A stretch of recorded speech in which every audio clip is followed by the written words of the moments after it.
Konnichiwa, Mina. This is the Anime Guy, where you, the viewer, come to me for good anime.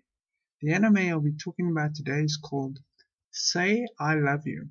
Say I Love You is about our two main characters, Mei and Yamato, who they start out as friends, but then we see them become boyfriend and girlfriend, and this anime focuses on their relationship. Now, if you're looking for a good romance anime, check this out.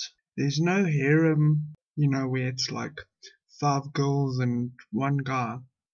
It just mainly focuses on Mei and Yamato's relationship. And there's no fan service, surprisingly. I give this anime a 10 out of 10, and I recommend this to everyone, even if you're not a fan of slice of life or romance. I'm not asking you to like it, I'm just asking you to check it out.